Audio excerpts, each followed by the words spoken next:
Magandang araw mga boss, ang problema ni customer 'pag nililiko niya itong manibela, meron daw maingay. Tapos kapag nadadaan siya sa lubak, meron naman daw siyang lumalagotok. Aba, mayaman 'to sa problema mga boss, mukhang matindi ito. Pero nung dinala niya sa pagawaan, naku, ang laki daw ng problema nitong sasakyan, marami daw sira. At siyempre naman mga boss, 'pag maraming sira, maraming kita. Malaki gastusin ni customer, kawawang customer. I-check ko nga ito kung totoo sinabi ni Boy Palit. Ito nga Manibela. Sige. Pit mo, kaliwat kanan, Manibela. Pakinggan nga natin mga Sige. boss kung meron nga itong ingay pag nililiko. Sige, Pit. Kabila.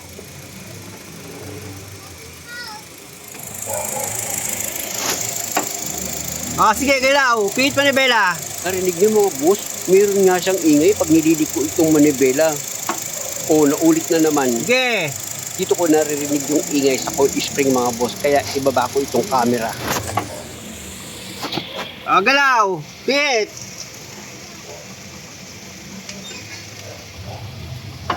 Kakasigurado na ako mga boss na dito nga sa coil spring galing yung ingay pag nililiko ni customer Sige, yung balik. manibela.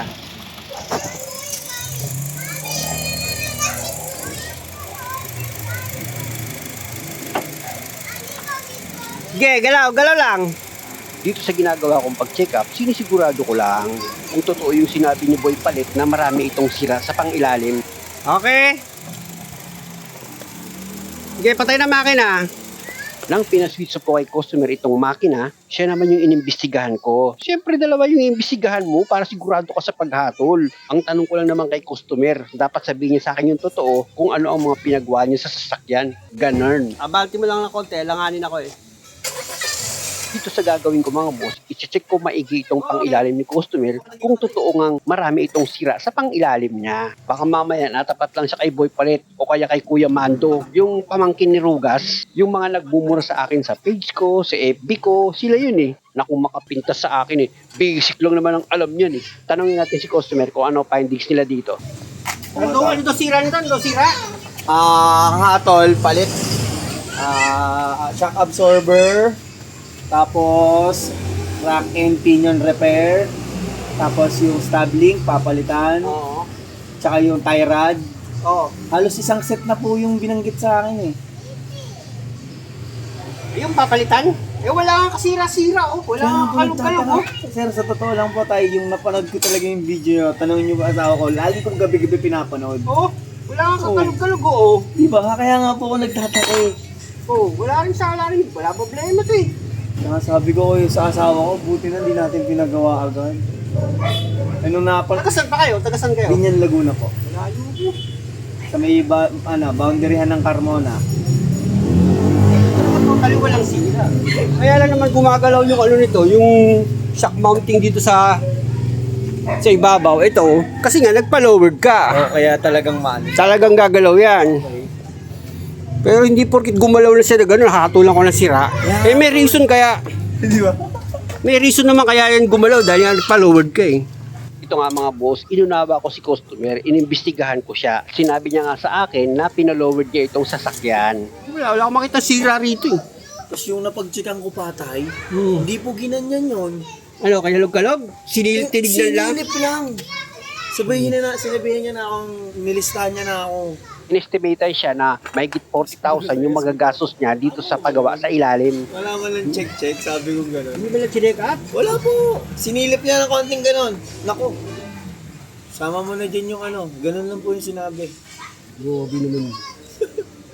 O doon sa mga basher ko na galit sa akin, sinusumbong niya yung mga kamag-anak nyo. Dahil lang sabi, marami raw sira ito sa pangilalim. Pero yung chinek up ko, wala man lang kahit isang sira. Pero sa nakita ko dito mga boss, nawala sa pwesto itong coil spring ni customer. Lumayo siya dito sa stopper ng shock absorber. Kaya nga ang ginawa ko dito, inikot ko ng kaunti itong coil spring niya para dumikit siya dito sa stopper. Kasi marunong yung nag-load dito eh. Maling-mali yung pag-load na ginawa eh. Okay, classical. Dapat hindi, sinapian nyo lang yung hose ito. Itong coil spring. Dapat mo lang kasi bakal-subakal eh. Pagliligo ko talaga, maigi talaga yan. Eh, naglo-lower din ako dati. Kaya nga, yun nga, kagandahan, alam niyo na agad eh. At ang isa pang hatol dito, sira daw itong shock absorber ni customer. Kapain ko nga. Shock absorber. Wala naman tagas sa shock absorber nito. Nga po tayo, nagtataka nga po. Anak ng Pinatulog tete. talaga ako. Eh, nung pagtuos ko doon sa... Huwag mo na akong tawagin tatay. Masyado naman ako matandaan nun. Kuya na lang. Okay po, kuya. Oo, basta tatay. Hindi, 90s, Tete. nagbabaklas na kayo ng lowering eh. Si kuya na. Di ba? Pangit Kuya naman ng Ray. tatay. Okay na sana eh. Ang ganda na sana ng ano ko eh. Oo, no? Kaya Naging tawag pa ako airpods tatay. pa eh, no? Tanda ko na Baka mapunta na sa lolo yan. Wag. Kuya Ray na lang. Kuya Ray na lang. Ang ayos-ayos ng pag-check up ko sa sasakyan niya, tapos tatawagin akong tatay. Nakakaisang kalahati pa nga ako. Eh, nalaman ko lang po yung lugar nyo. Nabasa ko lang doon sa comment. Ganon. Pipas. Hindi ngayon, yung nagdugtong-dugtong ko, Petron, Pipas, sabay J dito. Eh, yung lumabas kayo, dala yung Dios. Oo. Yung police station yung bumukat. Kaya sabi ko, okay, alam ko na pa ba. O, tignan mo to Iaangat ko yan Sige po. Ayan ang saan hinakala mo tuloy, sira ito. Yung shock mounting. Pero kaya yan gumalaw dahil nga sa yung coil spring. Pinaputulan mo. Tignan mo, gagalaw yung tataas yan. Tignan mo. O, tignan mo. O, Opo. diba? Pakakarinig ka talaga ng ingay. Pero hindi ibig sabihin, maraming sira. Oo. Ayan o. Tama, nangat po, nangat. Diba? Ayan ang dahilan. Makatatay ka kagad eh. Di ba si Kuya Ray? Natukoy. Bumalaw eh, oo. Alam niyo mga boss, ang sumbong ni customer sa pag-check up daw no ginawa dito sa sasakyan niya, sinilip-silip lang tapos nilista-lista na yung papalitan. At yung kinaiinisan ko na salita, narinig ko na naman, yung bang salita na, Sir, palitan na rin natin ito kasi susunod na rin masira yan. Ba, mayroon na palang Diyos na mekaniko ngayon, alam niya na yung susunod na masisira. Punta na nga ako dito sa ginagawa ko.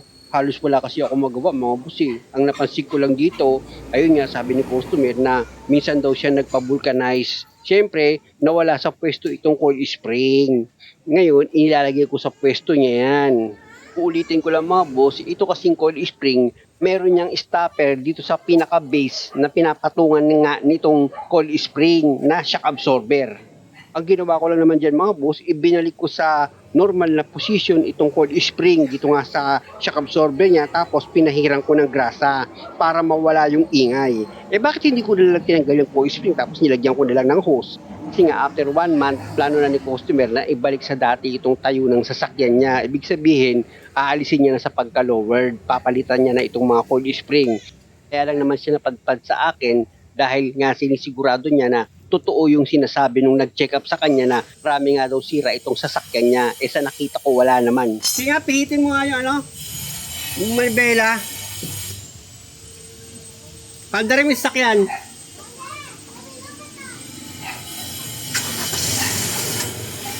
Sige, galaw. Sige. Pinapaliko-liko ko na nga kay customer itong manibela niya, pakaliwa at pakanan, para malaman ko kung meron pa itong lalabas na ingay bago nga kami mag-road test. Sige, galaw-galawin mo lang. At ito nga mga boss, wala na akong naririnig na ingay dito sa sasakyan ni customer kapag iniliko. Sa mga ganitong pangyayari mga boss, tama na siguro yung naging assessment ko na sabi nga ni customer, minsan nga daw nagpabulkanize siya. Siyempre, ijinak itong sasakyan niya, inangat yan, tapos nawala sa posisyon itong coil spring dahil nga sa pinutulan yan.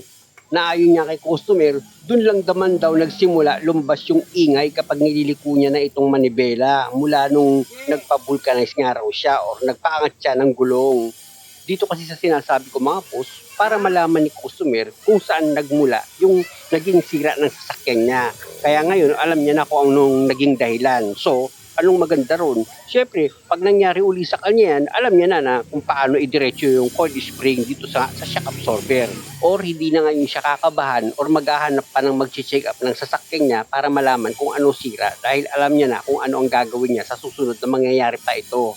Kaya nga, doon natuwa si customer na may paliwanag po sa kanya kung ano yung pinanggalingan ng ingay dito sa pangilalim niya pag nililiko nga itong manibela.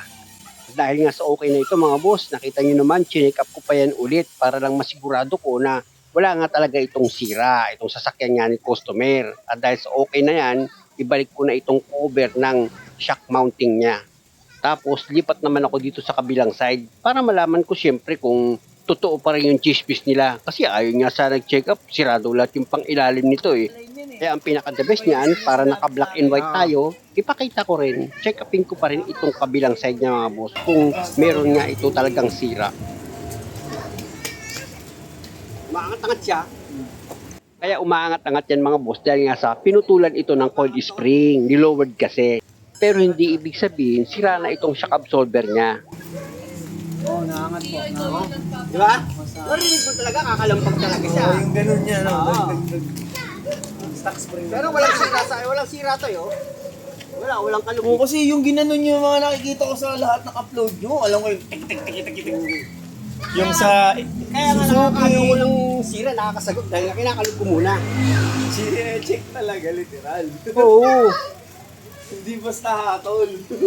Ilapit ko itong camera mga boss dahil nga sa papahiran ko rin ng grasa itong coil spring niya dito sa magkabilang dulo para pag niliko ni customer yung manibela, hindi siya magkakaroon ng ingay. Pag nagpapagawa ka, ito kakapay mo dito. Ayun, dito. Dapat Okay. nakakanto tong shock, itong coil spring. Sa sahod. Naka, Sa baso. di ba may inikutan yan? Opo. O dapat nakakanto yan, nakakalso. Para yung pinaka Oo. parang salo niya. Pag umipit, lumisang konti yan, magbabago talaga yung position niya. Kakaroon siya ng ingay. So, tama sa vulcanizing na ayun na. Di ba? Kasi sabi mo, nagpaano ka, Yes. nagpaangat ka eh. Nagpaano talaga ako? Nung mga ilang beses hindi nagamit yan, lumapat. Pero di sana magkakaganyan yun kung nilagyan to ng ano eh. Yung Binalutan goma, eh. no? Binalutan to ng hose eh. Yung sige, pag nag-ano na lang ako sa inyo, Kaya lang, ibabalik mo naman sa ano eh. Okay. babalik ka naman sa stock na yun. Kung narinig mo na ba, sir, na ibabalik daw ni customer ito sa stock. Kaya nga hindi ko na sinuggest na lagyan ko pa ng hose itong coil spring niya. Unang-una, para nga hindi na magastusan si customer. Alam mo ba, sir na mekaniko, wala naman sana dito si customer kung hindi sana siya nakaramdam na pinaglululoko siya ng kamag-anak mo. Totoo naman, sa pag-check up na ginawa ko, wala naman talagang sira itong pang-ilalim ng sasakyan ni customer, kundi itong coil spring lang. Dahil nga sa nagpabulkan si customer, nag-iba yung position nitong coil spring. Kaya nagkaroon ng ingay. At nang pina-check up niya sa mga kalahi mo, itong pang-ilalim niya, marami daw sira. Dirt mechanic. Talo yan, ako. Sira na ako niya. Si Kuya Ray. Bumi. Kita nyo, pati bata, natutuwa sa akin. Kayo lang eh. DIRT. Tagal ko na napapanood dito sa 2023 pa lang. Dahil sa okay na ito mga boss, pinaka-the best niyan, i-road test namin ito ni customer para siya na yung hahatol. Kasi pag ako bias eh. Ma'am, patingin lang ah. Salamat. Actually mga boss, isang pamilya yung pumunta sa akin dito. Kasama ni sir yung misis niya, pati mga anak. And mga boss, idaan namin ito sa lubak. Wala. Ha? Wala. Nawala yung ingay niya? Ha? Yes, sir. Wala.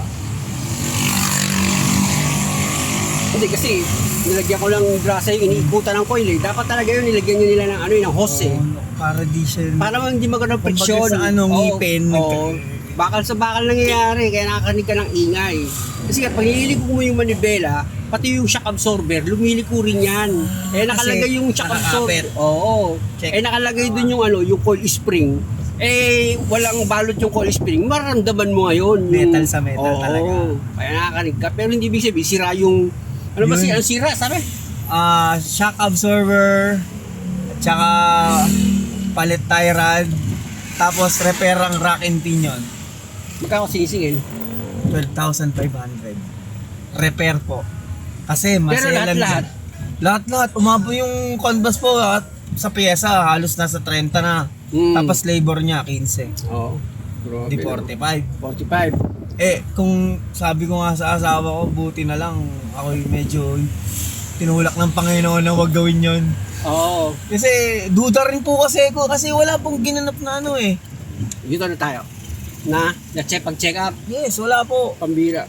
Pwede- Alam, napapanood mo naman kung paano ko chine-check up Oo ah. naman, sir. Eh, ba't di mo ginawa, ikaw nag-check up, tinuruan mo sila? Hindi po. Nung nangyari na napanood ko kayo, tapos na ako doon, nag-iisip-isip na talaga ako kasi naririndi na ako sa tunog. So ngayon, paglabas nyo, ang issue nung napanood ko sa part 1 ng BIOS, same na same nung sa akin. Na inikot, tapos kinalog yung ganon, wala naman. Pero yung umaano, akala ko yung pinakabaso. Yung base sa sinabi ko nga sa inyo na nagpa-lowering Oo. ako, yun yung dahilan pala. Kaya Oo. yung laro nung mounting, Oo. kumaga, persado. Oo. Kasi Tsaka, bitin eh. pinakita ko nga sa'yo, di ba, gumagalaw yung shock Umaangat. mounting niya. Talaga makakalig ka ng nakala mo, shock absorber ang sira. Oo, tama. Di ba? Talagang sasabihin nila shock absorber. Kasi Pero kung mag-aaralan mo, yung shock mounting ang problema, yung pagkakaputol knowledge ng eh. coil eh. Oo, kasi naka-lower ako Oh, eh. naka-lowered ka eh. Oo. Nagkaroon ng play yung coil spring dahil pinutulan. Oh, Akala mo same. tuloy, yung shock absorber ang sira. Kumbaga sa spring, bitin yung banat sa Oo. spring eh. Kaya itong dalawa yung napepwersa ng umapapaangat talaga siya. Kayo lang eh, kaya kanigisahan kasi di mo na pinag-aaralan maigi. Di Buti nila- lang, di mo pinagawa. Talagang hindi ko po talaga napagawa kasi sabi ko sa asawa ko, medyo malaking gastusan. Sabi ko, para tayo nagpa-aral na isang taon na. Nawala. Oh?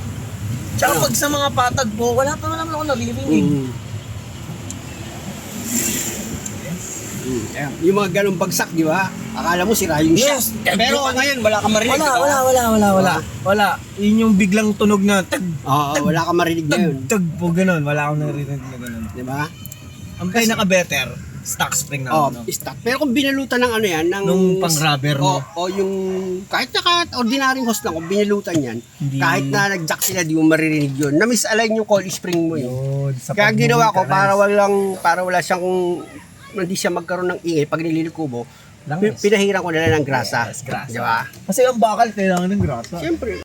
Muli mga boss, una sa lahat, humihingi ako ng paumanhin kila Boy Palig dahil nga sa hindi kayo kumita dito kay customer. Pero nagpapasalamat pa rin ako sa panonood nyo na kahit papano nakakuha kayo ng idea. Kunwari kasi check upin nyo rin para hindi kayo masyadong halata. Pa-subscribe na lang itong channel ko. Salamat!